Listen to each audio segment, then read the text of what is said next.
Imagine two massive, highly advanced empires, just completely armed to the teeth, and they're basically dominating the entire known world. Right, the absolute superpowers of their day. Exactly. I mean, they have these sweeping bureaucracies, staggering wealth, monumental architecture, and just, vast, highly trained armies. Yeah. And they are literally gobbling up every single piece of habitable land, every resource, every bit of human capital they can get their hands on. Like a machine. Right. But then, right between them sits this massive patch of harsh, sun-scorched desert that they utterly refuse to touch. They just completely ignore it. Yeah, they just ignore it. And why? Because the greatest event in human history required a completely sterile laboratory. Wow, that's a really powerful way to frame it. It had to be free from all those corrupted philosophies and, the political machinery of the ancient world. You look back at history and you realize that 100 seemingly random things, from the collapse of distant palaces to the exact flight path of a bird, had to happen in the exact right sequence for the world to change. It's all connected. It really is. So welcome to the deep dive, everyone. Before we get into anything else, please make sure to subscribe, like, and follow this deep dive right now. Please do. It really helps us out, and honestly, you are absolutely not going to want to miss the incredible cosmic journey we are going on today. Yeah, it truly is a staggering phenomenon to observe when you look at it through that wide-angle lens. Right. Because we're so accustomed to viewing history as, a series of isolated random incidents. Oh, for sure. Like a battle happens here, a king dies there. Exactly. A child is born in a distant village. But when you zoom out and you really examine the era leading up to the birth of Muhammad, peace be upon him, the sheer interconnectedness of events is just undeniable. It's mind-blowing. It really is. And today, we are analyzing the life of the prophet, specifically looking at Chapter 3 of the renowned Sirat al-Nabi audio series by Maulana Maki. Such a fantastic source. It is. But our mission here isn't just to, recite a standard biography. We're looking at the massive, intricately designed, cosmic and geopolitical stage that was meticulously set right before his arrival. Right, because if you're bringing a message that is meant to fundamentally alter the trajectory of the entire human race, you don't just drop it randomly into the world. No, not at all. The environment has to be prepped. I mean, we're talking about everything from the geography of the ancient world and the uncorrupted purity of language to literal meteorites shifting in the cosmos itself. Yeah, everything was being primed. It's wild. To truly grasp the gravity of this, we really have to start by looking at that geopolitical map you hinted at in the beginning. Yeah, let's set the stage. So just before the arrival of Muhammad, peace be upon him, the world was basically held in a tense duopoly. Like a Cold War kind of situation. Exactly like that. You had the Roman Empire, specifically the Byzantine East on one side and the Sassanid-Persian Empire on the other. Okay. These were the undisputed leviathans of civilization at the time. And they weren't just military superpowers, right? They were ideological machines. Very much so. They had deeply entrenched philosophical schools, complex taxation systems, rigid class hierarchies. Oh, and state-sponsored religions that they enforced with just absolute brutality. Right. So if you lived within their borders, your entire worldview was basically dictated by their imperial machinery. Precisely. You didn't have room to think outside of what the emperor or the priest had told you to think. Yeah. But then, smack in the middle of these two titans, you have the Arabian Peninsula. Just sitting there. Geographically, it's a vast, harsh, unforgiving desert. And politically, it is a total anomaly. Neither Rome nor Persia exerted any real control over it. Wait, really? None at all? They didn't even attempt a full-scale conquest. I mean, in the grand calculus of imperial expansion, Arabia was just considered a barren wasteland. It wasn't worth the blood and treasure to occupy it. Which is really fascinating because normally empires are driven by pure ego. Oh, completely. They just want to paint their color even if the land is totally useless. But Arabia is just left alone. It's walled off by sand and heat. And that profound isolation is actually the first major piece of this puzzle. Okay. It was kept as a blank slate. Think about the mechanics of delivering a final, universal revelation to humanity. Right. If that message had been dropped into the heart of Rome, it would have been immediately entangled in Byzantine political bureaucracy, right? Oh, totally. They'd have 100 committees debating it. Exactly. It'd be debated endlessly by Hellenistic philosophers twisted to serve the emperor. And if it had been delivered in Persia, it would have been suffocated by the rigid caste system and the Zoroastrian priesthood. Okay, I have to push back on that blank slate concept for a second, though. Sir, go ahead. I get that they were politically and philosophically isolated from Rome and Persia, but Arabia wasn't exactly pure, right? I mean, Mecca was absolutely filled with idols. Yes, that's true. There was rampant tribal warfare, infanticide, all sorts of societal decay. How does a society drowning in idol worship qualify as a sterile laboratory? That is a brilliant distinction to make, and it's super crucial to understand the difference between theological error and systemic institutionalized corruption. Okay, unpack that for me. So, yes, the Meccans were practicing polytheism. They had filled the Kaaba with idols. But here is the key difference. They didn't have an organized, state-sponsored theological bureaucracy. Oh, I see. There was no Pope of Mecca, you know. Yeah. There was no entrenched philosophical academy writing volumes of complex apologetics for these idols.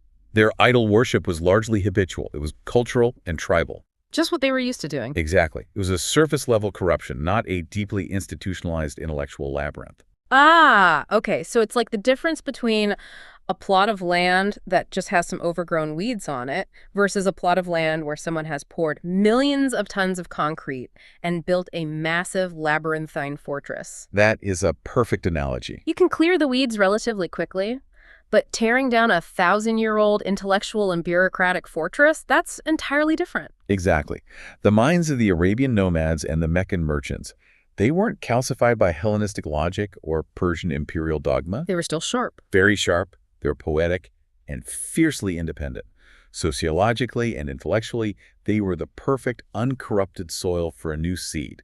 They just needed the weeds pulled. That makes total sense. So the geography was intentionally preserved, but this wasn't just a passive preservation born of geographic isolation. No. No, there's an active, literal, and physical defense of this space. And that brings us to one of the most cinematic, jaw-dropping historical events of that entire era. Oh, absolutely. An event that happened in the exact same year Muhammad, peace be upon him, was born, the year of the elephant. Yes. So the passive isolation is suddenly shattered by a massive external threat. Enter Obraha. Right, Abraha. He was essentially a viceroy ruling in Yemen on behalf of the Abyssinian Empire, which, by the way, was allied with the Romans. Okay, so a major proxy power. Exactly.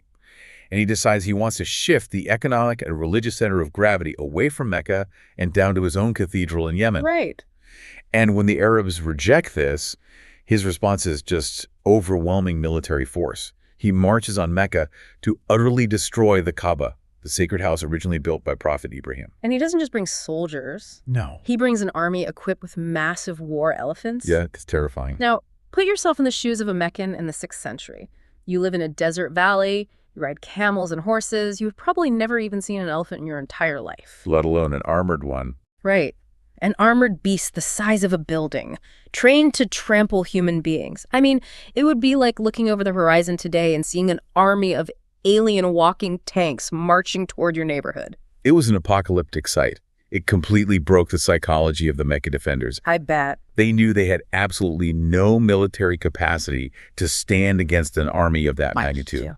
So their leader at the time, Abdul Muttalib, the grandfather of Muhammad, peace be upon him, makes a deeply profound decision. What does he do? He tells the people of Mecca to evacuate the city and take refuge in the surrounding mountains. He goes to the Kaaba, prays to the Lord of the house to protect his own sanctuary, and then he just walks away. Wow. The physical means of defense were completely exhausted. It's the ultimate mismatch. The Meccans are literally watching from the cliffs, just waiting for their sacred center to be turned to dust. Yeah. But the defense of this space doesn't come from a rival army. It comes from the sky. Yes. Flocks of birds known as ababil suddenly darken the horizon, but they aren't carrying massive boulders or explosive barrels. No. Each bird is carrying 3 incredibly small stones. Tiny pebbles, really. Right. One in its beak and one in each claw. These stones, called sijil, were baked in the fires of hell. They were minuscule pebbles. And yet, as these birds drop these tiny stones on the massive Abyssinian army below, the devastation is absolute. The Quran describes the aftermath as leaving the army looking like chewed up straw or eaten leaves. This is a striking image. They were completely decimated. And the analogy that just screams at me here is modern atomic science. Oh, interesting. How so? Well, think about how we view power today. The atom is the smallest, most invisible building block of matter. Yet when the nucleus of an atom is split, it releases enough energy to vaporize entire cities. Right. These tiny Ababil stones were like divine atomic particles or like precision-guided micromissiles. That analogy captures the essence of it perfectly. It's a demonstration of true, absolute supremacy. Yeah. Look at human psychology. If Abraham brings an elephant and you defeat him by bringing an even bigger elephant or, I don't know, massive dragon. Right, all you've proven is that you have a larger physical weapon. Exactly. You're playing by the exact same rules of physical warfare, just with better resources. It's just an arms race. But when you defeat the greatest, most terrifying physical weapon on Earth with a tiny, baked pebble, you shatter the very concept of physical power. Oh, wow. You prove that the fundamental laws of physics, biology, and nature answer directly to you. It was a message to the world that the sanctuary of Mecca was under a protection that bypassed human logic altogether. Like, I don't need a massive display of physical force to crush your greatest armies. A grain of sand guided by my will is enough. Precisely. It is such a poetic irony, but you know what blows my mind even more? What's that? While this physical earthly defense was happening, there was a parallel lockdown happening on a cosmic level. Yes, the earthly events were actually a mirror of profound spiritual shifts. Right. See, before the era of the final prophethood, there was an ancient established system of spiritual espionage. Spiritual espionage. I love that phrasing. Well, it's true. Jinns, these unseen conscious beings made of smokeless fire, they used to travel upwards toward the lowest heavens. Okay. And they would essentially find perches at the edges of the celestial realm and eavesdrop on the conversations of the angels. They were hacking the celestial communications. Exactly. The angels would be discussing decrees, future events, the distribution of provision, and the jinns would snatch fragments of this information. And then what? Then they would rush back down to earth and whisper these half-truths to human fortune tellers, soothsayers, and astrologers. These humans would mix that one sliver of truth with 100 lies, building massive cults of personality and power around their quote-unquote predictions. Which completely explains why soothsayers held so much power in ancient society. They actually had access to corrupted data leaks from the heavens. That's exactly what it was. But the moment the preparation for the arrival of Muhammad, peace be upon him, began in earnest, that entire system was violently dismantled. Locked in. The heavens were suddenly guarded with an unprecedented intensity. When the jinns tried to ascend to their usual eavesdropping stations, they were immediately chased away by flaming meteorites shooting stars. Heavenly missiles. Yes. The spiritual realm was locked down and militarized, and it makes total logical sense. If you are about to transmit the final, most crucial, uncorrupted message to humanity, you cannot allow interference. Not even a little bit. You can't have spiritual hackers intercepting the signal, remixing it with static and lies, and dropping it down to charlatans on Earth to confuse the masses before the actual prophet can even speak. The integrity of the channel had to be absolute. So you have the physical geography secured from elephants by tiny stones, and the spiritual cosmos secured from eavesdroppers by flaming meteorites. The preparation is told. It is. But the point of creating this sterile, heavily guarded environment in Arabia wasn't just to keep the message trapped there forever. No, of course not. It was a launching pad. Right. The blank slate was meant to eventually rewrite the whole world. Precisely. And there is a profound prophecy that illustrates the inevitable global reach of what was about to happen. Okay. It involves a man who would later become a pivotal figure, Salman the Persian, his companion. May Allah be pleased with him. Oh, yes. The prophecy stated that even if the ultimate knowledge, the true faith, were suspended as high as the Pleiades in Persia, the Sirius star clustermen of Persian descent would reach up and grasp it. Man, that is deeply symbolic. Because the message was born in the desert, right? Protected from the superpower of Persia. Yes. Yet the prophecy guarantees that the very people of that massive empire would eventually become the champions of this knowledge. It proves that the physical isolation of Arabia was just phase one. Exactly, phase one. The ultimate destiny was always to shatter those desert borders and completely dismantle the old world order. So the external borders are secured. The geography and the cosmos are locked down. But if we zoom in from the map of the ancient world to the biological reality of the people living in Mecca, we find an even more intricate layer of protection. Okay, zooming in. It wasn't just the land that was preserved. It was the human lineage. This is where history turns into sociology and genealogy, and it is fascinating. We're talking about the architecture of a completely pure, unbroken bloodline. Yes. We trace the lineage of Muhammad, peace be upon him, all the way back to the great patriarch, Prophet Ibrahim. Now, Prophet Ibrahim is a massive figure, revered across multiple traditions. He had two main branches of descendants. Right, the two sons. Right. Through his son Ishaq, and subsequently his grandson Yaqub, you have the establishment of Bani Israel. And the defining characteristic of this branch is volume. Volume, like numbers. Yes. Through this line came thousands upon thousands of prophets. It was an immense, continuous, overlapping chain of divine guidance. You have prophets working simultaneously. You have kings who were prophets, scholars who were prophets. It was a massive network. Exactly. But then you look at the other branch of Ibrahim's family tree, the branch of his other son, Prophet Ismail, who is settled in the barren valley of Mecca. And the contrast is stunning. For thousands of years, there is silence. Wow. Silence. The lineage of Ismail was kept completely singular in its prophetic destiny. It narrows down generation after generation, century after century. Just filtering down. From Ismail down to Kinana, narrowing further to the powerful Quraysh tribe, then honing in on the Banu Hashim clan, down to a man named Abdullah, and finally culminating in the birth of Muhammad, peace be upon him. Incredible. He is the absolute only prophet to emerge from the long line of Ismail. But why? I mean, why have thousands of prophets in one branch and keep the other branch dormant for millennia just to produce one single figure at the very end? The theological symbolism here is breathtaking. Scholars have long pointed out that this singularity is a direct reflection of divine oneness. Oh, I see. Just as the Creator Allah is completely one, without partners, without equals, without a pantheon of sub-deities, Muhammad, peace be upon him, stands completely alone in his specific earthly lineage. That's beautiful. He doesn't share that prophetic branch with thousands of others. The architecture of his family tree is a physical manifestation of the concept of Tawheed, absolute oneness. That turns a family tree into a profound theological statement. It's beautiful. But practically speaking, I have a major logistical question. Sure, what is it? You were talking about thousands of years passing in a harsh, chaotic desert environment.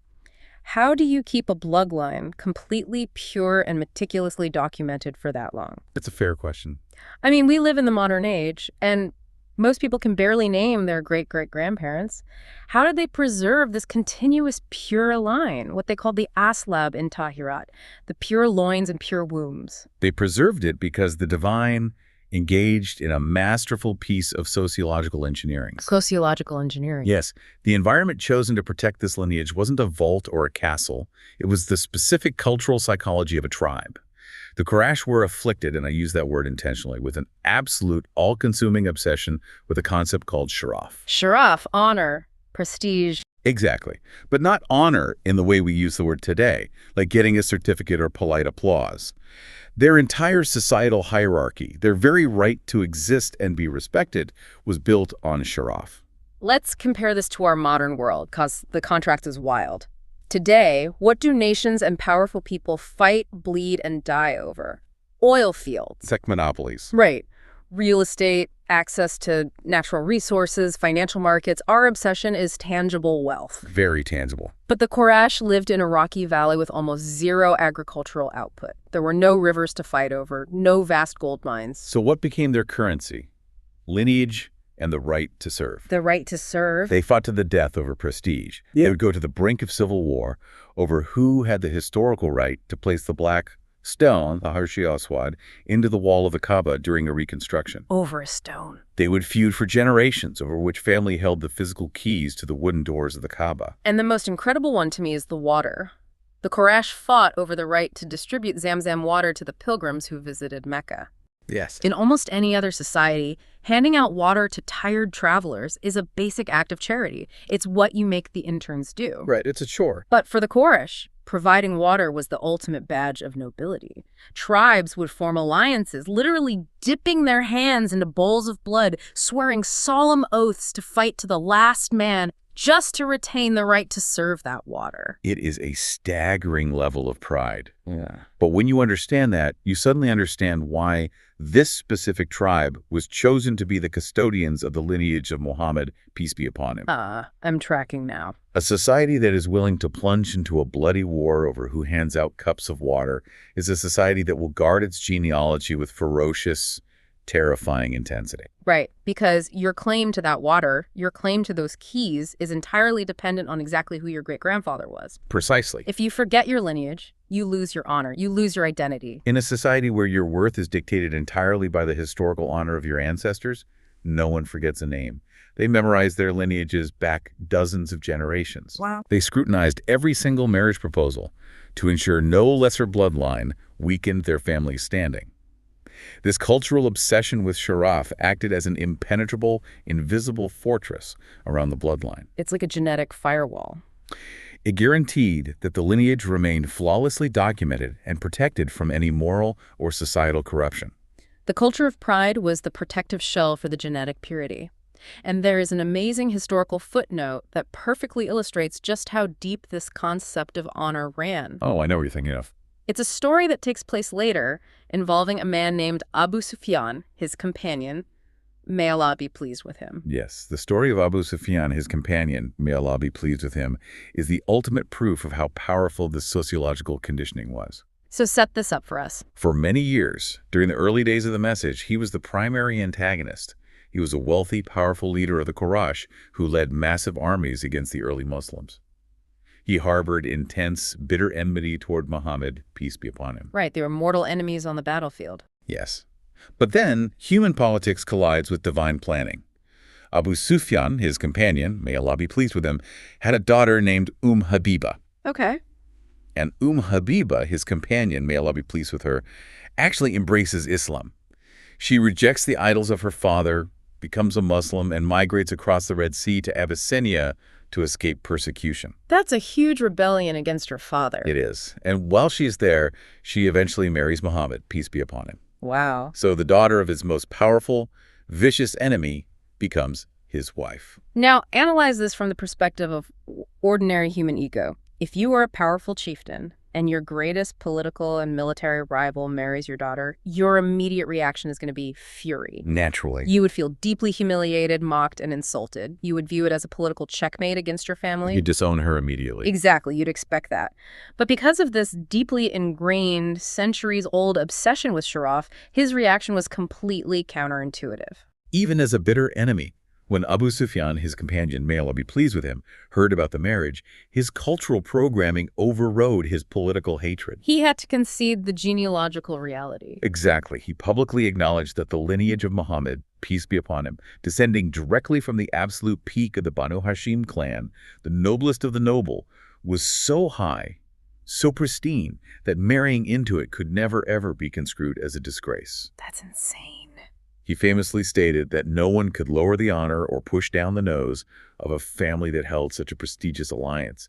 His profound reverence for the pure lineage completely paralyzed his political enmity in that moment. Like, I am fighting a war against him, but I cannot deny that his family tree is utterly flawless. Yeah. It just brilliantly illustrates your point. The divine didn't choose a society of peaceful monks to guard this lineage. He chose fierce, prideful warriors because their specific flaw, their obsession with honor, was the exact tool needed to preserve the purity of the ancestors. Everything is a puzzle piece. And all of this intense, multi-generational sociological preparation leads us directly to the anticipation surrounding his immediate family. We're zooming in even more. We move from the macro level of empires and tribes down to a deeply intimate personal level. We have to look at the miraculous events surrounding his mother, Bibi Amina. Right, because the arrival of a figure of this magnitude isn't just going to be normal Tuesday. No, definitely not. The environment immediately around him is charging with anticipation, and it starts with the physical reality of her pregnancy. Bibi Amina recounts that her experience defied basic human biology. It did. She experienced a pregnancy utterly and completely free of the usual heaviness, the lethargy, the pain, or the physical discomfort that universally accompanies carrying a child. She noted that she didn't even feel like she was carrying a physical burden, which, from a medical and biological standpoint, is a quiet miracle in itself. Yeah. But the physical ease was only the baseline. As the pregnancy progressed, the spiritual anticipation began to manifest through incredibly vivid, highly symbolic dreams. One dream in particular really stands out. She sees a light emerge from her own body. But it isn't a soft ambient glow. No, it's intense. This light is so powerful, so piercing, that it travels outward and vividly illuminates the grand palaces of Syria, thousands of miles away to the north.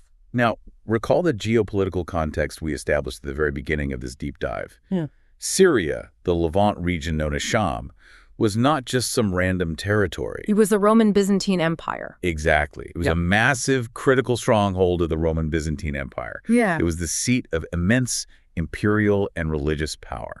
So when she takes this dream to a local soothsayer to be interpreted, they don't tell her, oh, your kid is going to be a successful local merchant. Right? They tell her that the religion, the message of her unborn child, is going to spread across the entire earth and strike the very heart of the existing global superpowers. The light reaching the palaces of Syria was a direct foreshadowing of the geopolitical shift. The blank slate of Arabia was about to project its light into the deepest fortresses of Rome. But alongside these dreams of light and conquest, there is also direct, specific auditory guidance.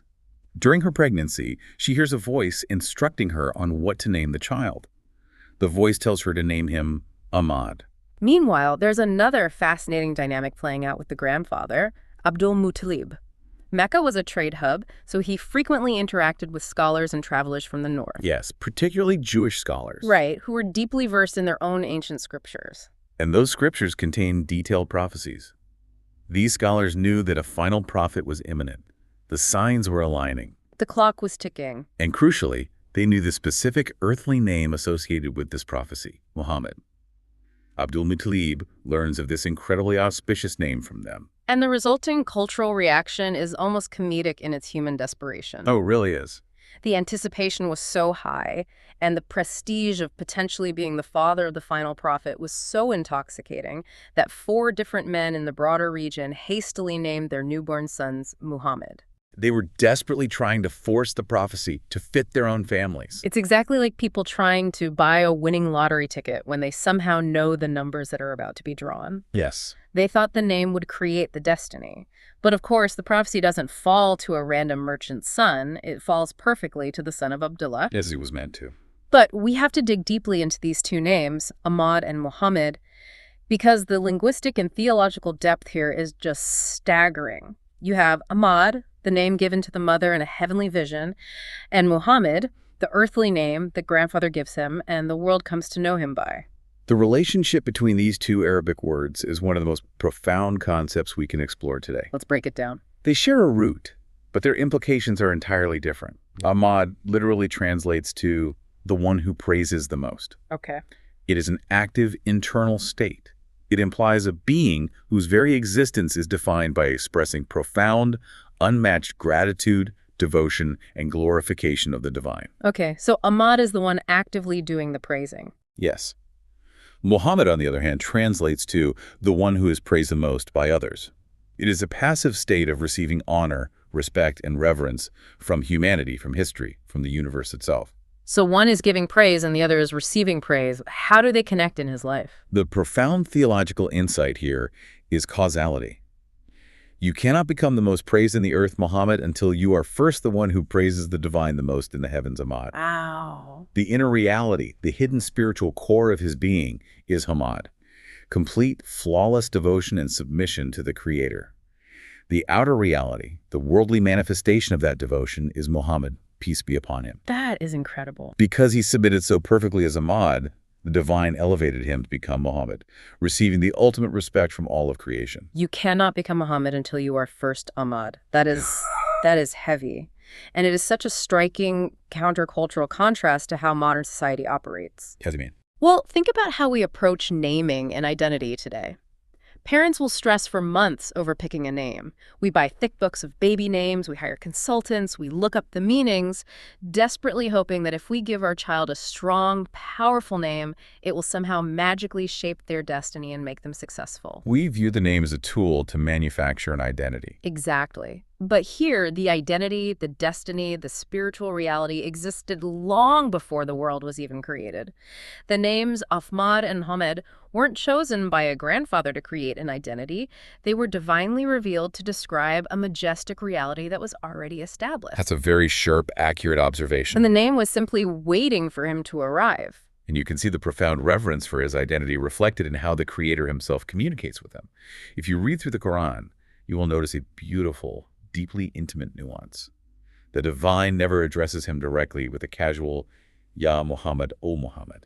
Which is unique, right? Because when you look at how other great prophets are addressed in the Quran, it's often very direct, like O Musa, Moses, or O Isa, Jesus, O Ibrahim, Abraham. Yes, the direct naming of other prophets is common. But with Muhammad, peace be upon him, the divine consistently uses titles of profound endearment, respect, and situational intimacy. Titles like Ya Muzammil, which means, "Oh, you wrapped in garments," or Ya Mudathir, meaning, "Oh, you enveloped in a cloak." It feels incredibly gentle, like a parent speaking softly to a beloved child who is resting. It is the ultimate manifestation of divine respect. The Creator of the universe is elevating his status by refusing to address him casually. And this sets a binding precedent. A precedent for us. Yes, because the divine treats this name with such immense, careful reverence. It creates a mandate for all believers throughout time. This is exactly why you, the listener, are instructed to always, without exception, send blessings by saying peace be upon him whenever his name is spoken. It isn't just a cultural habit. No, it is a direct continuation of the divine protocol of honor. It's an active participation in that cosmic respect. I love how deeply the theology translates into our everyday actions. All connected. So we have the geopolitical setup, the impenetrable genealogical fortress of the Quraysh, the prophetic dreams, the light reaching Syria, and the divine naming. Everything is building, building, building. The tension in history is at a breaking point. And it all culminates on a single spring Monday that literally, physically shook the earth. Let's look at the birth itself. The physical arrival of Muhammad, peace be upon him, is marked by an incredible intersection of natural symbolism and absolute miraculous disruption. Historically, he was born in the Islamic month of Rabi-ul-Awwal, which falls during the season of spring. And spring is universally recognized across almost every culture as the season of renewal. Yes. The dead, frozen earth thaws out and springs back to green, vibrant life. Exactly. It is highly symbolic that the message designed to revive humanity from a state of profound spiritual death and moral winter arrives precisely in the season of physical rebirth. The timing is a metaphor. And he was born on a Monday in the sanctuary city of Mecca. But the mechanics of the birth itself defy human biology. The historical accounts describe him being born already circumcised, with the umbilical cord already neatly severed. Yes. He didn't require the messy, vulnerable human interventions that every other infant requires. He arrived physically refined. But what is even more staggering is his physical posture at the exact moment of birth. He did not emerge into the world in the typical state of a newborn, crying, flailing, helpless, and completely unaware of his surroundings. The traditions state clearly that he was born in a deliberate posture of prostration, sajda. He was on his knees, his forehead touching the ground, but he was looking up toward the sky, smiling and speaking words of praise. Yes. It's almost impossible to visualize an infant doing this, but it makes perfect spiritual sense. To grasp the magnitude of this, you must understand what sajda represents. It is the ultimate physical manifestation of absolute submission to the Creator. The ultimate bow. By entering the physical world in this specific posture, he is completely bypassing the usual vulnerability, ignorance, and developmental stages of infancy. He arrives fully aware. It reminds me directly of the miracle of Prophet Isa, Jesus, who spoke eloquently from the cradle to defend his mother. Similar concept, yes. It's a clear, undeniable signal to anyone watching that this is not an ordinary human developing consciousness over years of learning. This is a fully formed, towering spiritual entity entering the physical realm with an immediate, unbroken awareness of his creator. Precisely. The spiritual connection was already fully active at second zero. And while this profound, quiet, deeply intimate moment of submission is happening in a small, humble room in Mecca, the rest of the world is experiencing violent, terrifying physical shockwaves. The physical world reacts. The birth was not just a local biological event. The physical earth itself revolted and reacted to his arrival. The shockwaves. This is the part of history that feels like you're reading the climax of an epic fantasy novel, but it is recorded historical fact. Let's talk about it. Let's go back to the Persian Empire, the massive superpower we discussed earlier. In their capital, the Grand Palace of the King, Kisra, a marvel of ancient engineering, suddenly experiences a highly localized, massive earthquake. Right. But it's not a random collapse. Exactly 14 grand pinnacles or balconies of this magnificent palace shear off and crash violently to the ground. And that wasn't the only ecological disruption. The Lake of Sawa, which was a massive, revered body of water in the region, dried up instantly. Instantly. It didn't recede over a drought of several years. The water just vanished into the earth. And then there's the fire. The sacred fire of the Zoroastrians in Persia, which had been meticulously fed and kept burning continuously by a dedicated priesthood for a solid 1,000 years, was suddenly inexplicably extinguished. Yes. No wind blew it out, no water was poured on it, it just died. To understand why these specific things happen, we have to look at the mechanisms of ancient societies. These weren't just random acts of destruction. They were targeted eliminations of the old world's operating systems. Yes. The analogy that immediately pops into my head is a global system reboot. A reboot. Think about when your computer or your phone is installing a massive foundational new operating system. Everything else has to shut down for a minute. The screen goes black.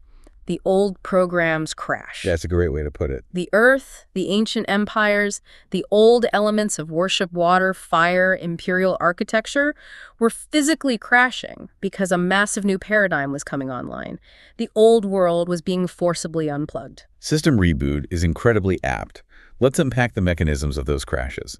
Fire and water were not just elements. They were the focal points of deeply entrenched elemental worship and fertility cults. Right, they worshiped them. The Zoroastrians worshipped the fire as a manifestation of the divine. When it died after 1,000 years, it was a signal that the era of worshiping creation was over. The era of worshiping the Creator had arrived.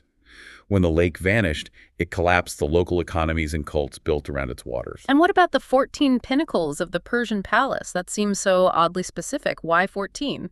It was a highly specific, terrifying omen for the superpower.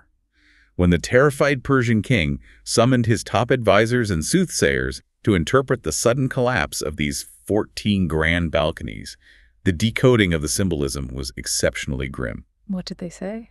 They interpreted it to mean that the mighty, seemingly invincible Persian Empire would only last for exactly 14 more rulers before falling completely and forever. And spoiler alert for anyone who studies history, that is precisely what happened. Down to the last ruler. The empire descended into chaos and ran through 14 more rulers in incredibly rapid succession, some ruling for only months before the empire collapsed entirely before the advancing message of Islam a few decades later. It was a countdown clock. The birth of Muhammad, peace be upon him, literally started a countdown clock on the world's greatest superpower. The physical world was physically bowing to the arrival of the final spiritual truth. The empires were put on notice. So we have this absolutely cosmic, earth-shattering arrival. The heavens are secured with meteorites, the greatest empires are crumbling, ancient fires are dying, and the geography is sterile. The stage is set perfectly. You would naturally think that a child born with this level of universal cosmic fanfare would be raised in an absolute palace. You would assume that, yes. You would expect him to be surrounded by kings, tutored by the greatest scholars of the age, and treated like absolute royalty, wrapped in silk from day one. But here is where the narrative takes a massive, counterintuitive pivot. We arrive at the paradox of his early life, the divine orphan and the desert upbringing. It is arguably the most poignant and profound contradiction in the entire historical narrative. Despite the cosmic majesty of his birth, the earthly reality of his early childhood is defined by stark rural hardship, profound poverty, and the deep aching sorrow of orphanhood. It is a harsh reality check. His father, Abdullah, a young, handsome, beloved man in Mecca, passes away on a trade journey 6 months before Muhammad, peace be upon him, is even born. He arrives into the world utterly fatherless. And the tragedy compounds rapidly. When he is just 6 years old, his mother, Bibi Amina, takes him on a journey to Medina to visit relatives and the grave of his father. Okay. On the return journey, she falls ill and passes away in the desert at a place called Abwa. He watches his mother die and is brought back to Mecca by a servant. He is now completely orphaned. That is just heartbreaking. He is taken in by his loving grandfather, Abdul Muttalib, the man who named him. But just 2 years later, when he is 8, the grandfather also passes away. Yes. Within the first decade of his life, his entire immediate support system is methodically, repeatedly stripped away. If we connect this heartbreaking reality to the bigger picture we've been painting, we have to ask a difficult theological question. Why? Why indeed? If the divine-aligned empires shifted stars and dropped meteors to protect this child, why subject him to the immense vulnerability, the emotional pain, and the societal weakness of being an orphan in a harsh society? Especially in a tribal society where a boy's entire protection and status comes from his father. Precisely. But scholars provide a beautiful, deeply satisfying synthesis of this apparent contradiction. Let's hear it. The divine made him an orphan to ensure that absolutely no human being could ever, throughout the rest of history, claim credit for his genius, his flawless character, or the profound depth of his message. Wow. If he had a father, people would say, oh, his father taught him how to lead. Exactly. If he had been raised by a powerful king, historians would say his leadership skills were simply inherited from royal courts. If he had been tutored by great Roman or Persian philosophers, critics would say his wisdom and the Quran were simply plagiarized from ancient libraries. Right. By systematically stripping away father, mother, grandfather, and formal tutors, the divine guaranteed a clean slate. My Lord taught me manners, and he taught me well. That is the famous quote from Muhammad, peace be upon him, that perfectly encapsulates this. Yes.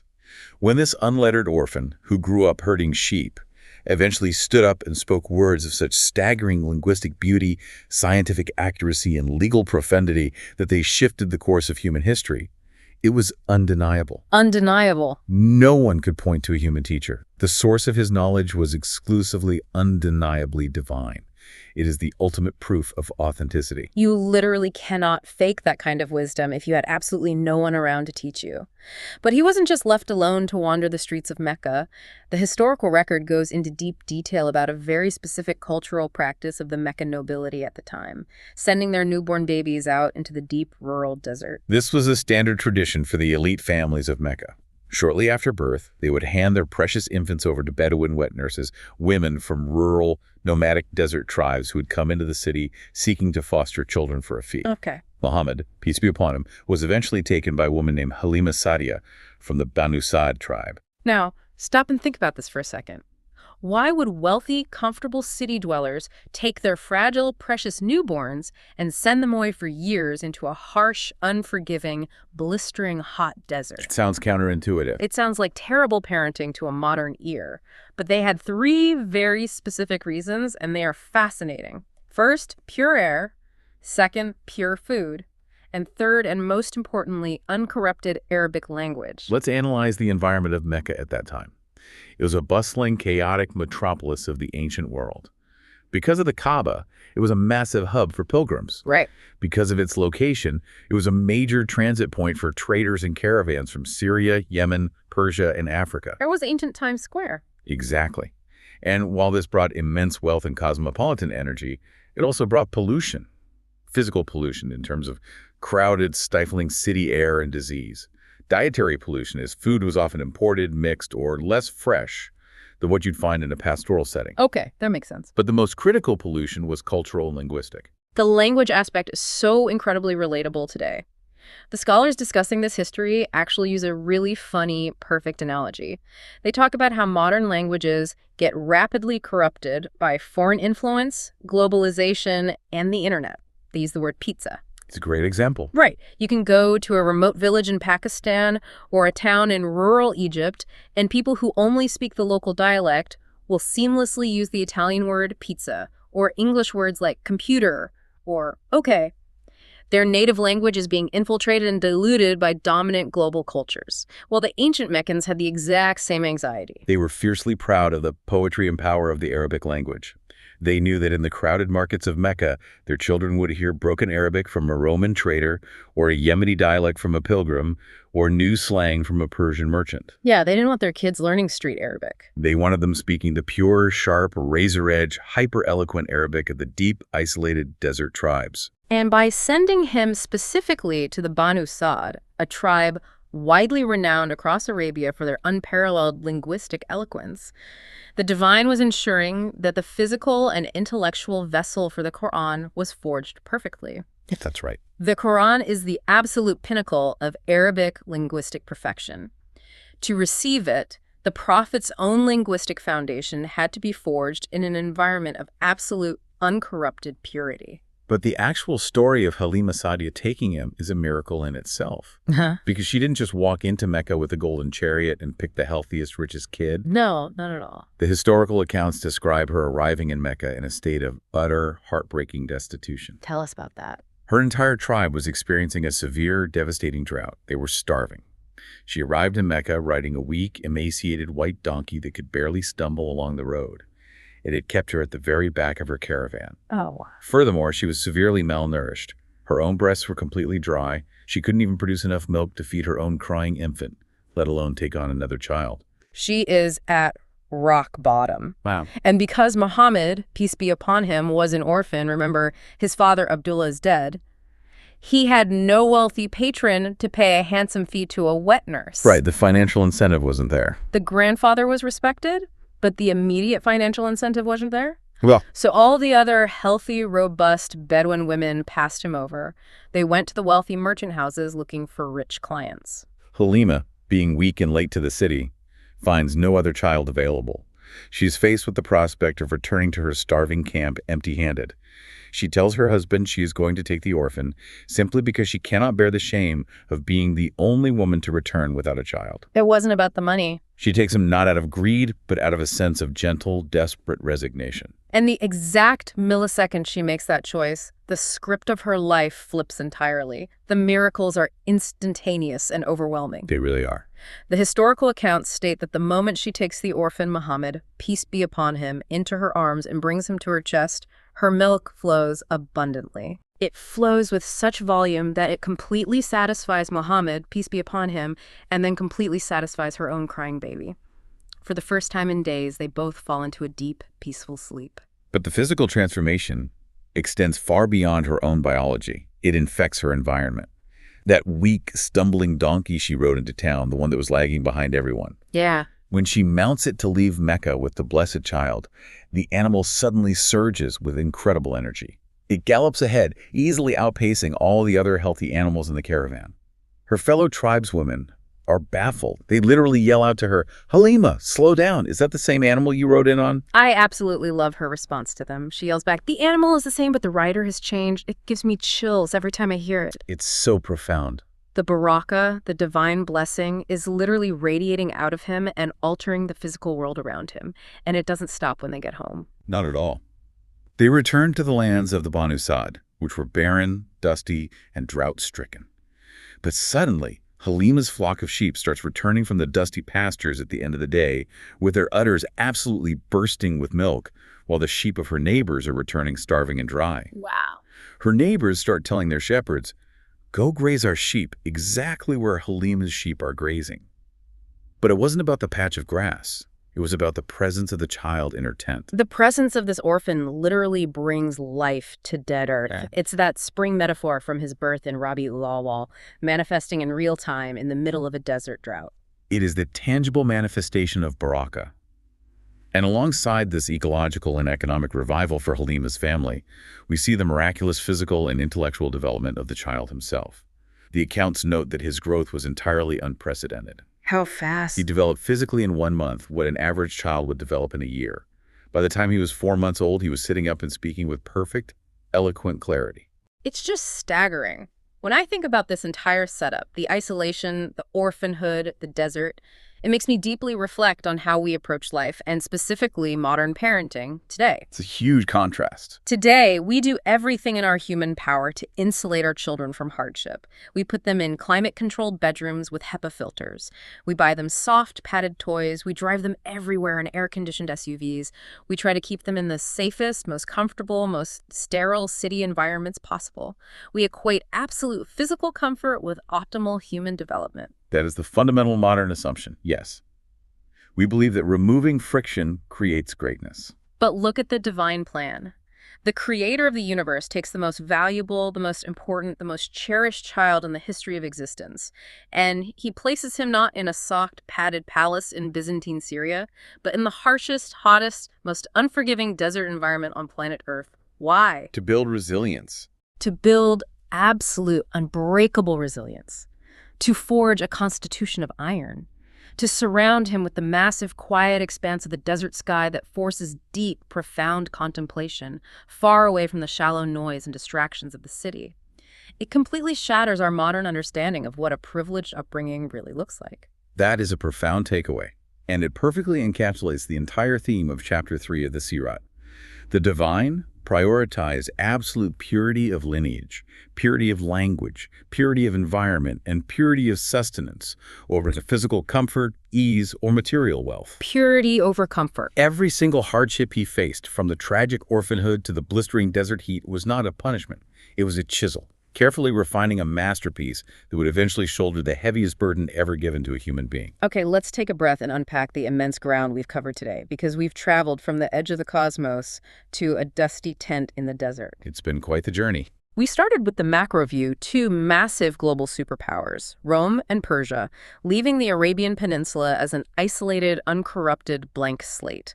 We saw the cosmos literally lock down with heavenly meteorites to protect the spiritual realm from jinn espionage. We witnessed the earthly defense against the ultimate physical weapon war elephants, using tiny, hell-baked atomic pebbles, proving that true power bypasses human arms races. And from the grand geopolitical and cosmic stage, we moved to the deeply personal. A lineage protected fiercely for thousands of years by a society whose fatal flaw, an obsession with honor, was the exact tool needed to keep the bloodline pure. We saw a mother experiencing a pregnancy of light, and the divine naming of a child that perfectly intertwined heavenly devotion, Ahmad, with earthly recognition, Muhammad. Then came the earth-shattering birth that crumbled the 14 pinnacles of empires, dried up ancient lakes, and extinguished thousand-year-old fires, signaling a massive physical system reboot for humanity's spiritual operating system. And finally, we explored the paradox of the ultimate orphan, stripped of all worldly support, raised in the harsh, quiet purity of the desert. This ensured his unparalleled resilience, his linguistic perfection, and proved undeniably that his connection was exclusively to the divine. It truly is a flawless, breathtaking tapestry of design. Every single element, from a meteorite crashing in the atmosphere to a weak donkey finding its stride, was a perfectly placed puzzle piece. Which brings us to a final, provocative thought I want to leave with you, our listeners. Wait on us. We have spent this entire deep dive analyzing the incredible, miraculous lengths the divine went to in order to ensure the absolute purity of environment, language, and lineage for Muhammad, peace be upon him. It was a divine project of supreme isolation, careful curation, and intense protection. Right. It was all about curating the space around him. So if we accept that the physical environment, the purity of the food consumed, and the linguistic integrity of a society are powerful enough to shape the destiny of the greatest prophet in human history, what does that tell us about our own lives? What does it say about the immense, often invisible power that our own daily environments hold over us? Think about the media you consume every single day. Think about the language you surround yourself with on the internet. Think about the physical spaces you inhabit and the food you put in your body. Are those elements acting as a clean, blank slate for your own spiritual and personal growth? Or are they the polluted, corrupted city air that you desperately need to escape? Wow, that hits hard. That is exactly what a deep dive is supposed to do. Take ancient, monumental history and drop it right into your living room so you can evaluate your own life. Are you meticulously curating your environment, or are you passively letting it corrupt you? That is something to seriously mull over this week. Definitely. Thank you all so much for joining us on this incredibly deep, fascinating journey through Chapter 3 of the Sirach. Before you go, please, I'm asking you again, remember to subscribe, like, and follow this deep dive. It means the absolute world to us, and it ensures we can keep bringing you these massive, deep explorations into history. Keep seeking knowledge, keep questioning the environments around you, and always look for those hidden cosmic connections in history. They are everywhere, waiting for you once you finally learn how to see them. Beautifully said. Curate your world, guard your mind, and until next time, stay curious.